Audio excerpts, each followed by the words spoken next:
When we heard Call of Duty Black Ops was preparing to unveil its multiplayer, we didn't waste any time. Our destination, Treyarch. Our mission, the most detailed hands-on coverage inside Xbox can provide. So sit back, relax, and keep a sharp lookout. Every feature you hear about in this preview has never before been done in a Call of Duty game.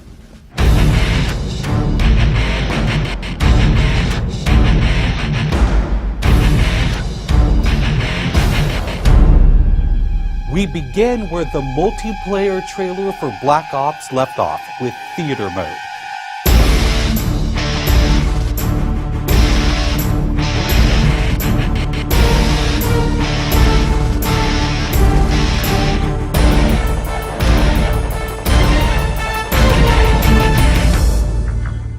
Dan Bunting explains. You can switch the camera from any player's perspective in both first person and third person.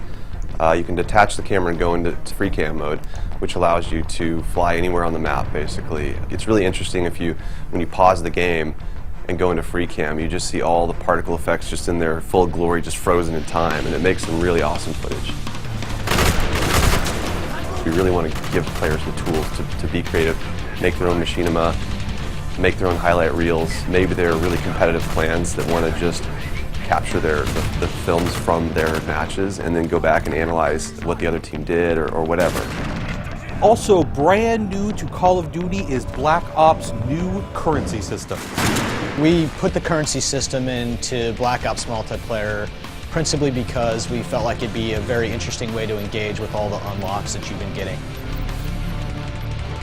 So one of the things that's really fun about currency is instead of being specifically told at a specific level what you're going to get, we're unlocking features by level, but then once the feature is unlocked, you can purchase any component of that feature with the currency directly. Of course, when you got a little currency jingling in your virtual pockets, nothing feels better than putting it on the line against your fellow players. Say hello, everyone, to wager matches. When we were developing the wager match game modes, we went through a whole bunch of ideas to find the 4 that we were going to use to ship inside the game. And really, if it wasn't people screaming in joy and frustration when they were sitting around the office playing, it wasn't good enough to be a wager match. Wager matches are all free-for-all modes, and they exist separately from the standard playlist. They include game modes like Gun Game, where you're in a race to score a kill with 20 different weapons, beginning with pistols and advancing through ever more explosive weaponry. It's extremely rewarding for us as a design team to put something up there that people are reacting to really well and it's slightly different than what they get, and everyone loves the core game. And you have to be very careful when you're finessing the core mechanics of the game. But wager matches let us kind of get our creativity flowing and do some things that you're not normally used to, and then spin them up in unique ways and combine things in ways that you haven't seen before, that you never really thought of, and that wouldn't be appropriate for the core game, but are completely appropriate for wager matches. While the classic Call of Duty challenge system is still very much in place, Black Ops is also adding a new feature called contracts.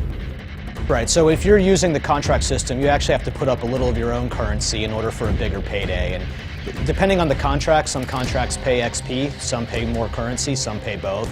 But they're all time limited, and it's game time limited, so you have to go to work to accomplish that contract within the time period in order to get paid.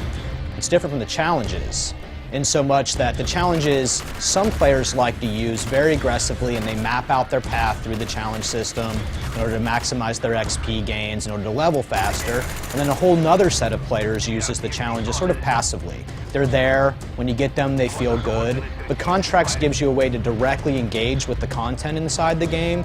It says, hey, I'm an SMG guy, I want SMG based contracts, I'm going to chase my contracts and I'm going to get paid. And that's fun. Another focus for Black Ops is player customization, including things like unlockable face paint, unique perk-specific character models, and a whole lot of weapon customization. We've been we stole the line from Full Metal Jacket, this is my weapon, this is my gun, and we're chanting that around the office as sort of our mantra for this feature. Originally it started with one of our designers he just made kind of an offhand comment one day where he said, you know, I really have a certain attachment to the weapon that's my favorite. I want to make that weapon mine, and that was all it took. So from there it was just, what are the things that are cool? It's like, put your clan tag on your gun, of course. And we've got, the emblem editor by itself is an element of creativity for players.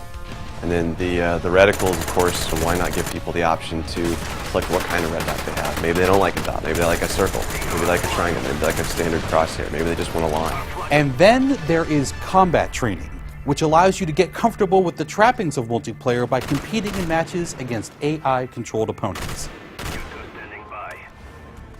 You know, it's our hope that combat training can convert people who are largely single-player gamers who might have, dabbled around in multiplayer but never made that leap to playing online, and give them kind of this experience where they can get familiar with the mechanics and features and systems that multiplayer has, but they can do so at their own pace, they can do so without someone screaming in their ear what a noob they are, and practice up and then join the competitive fold. Experienced players could use combat training to practice up on a particular weapon, a particular tactic, or a particular map. So we think it appeals to both audiences, but most directly, it was designed to help new players get into the mix.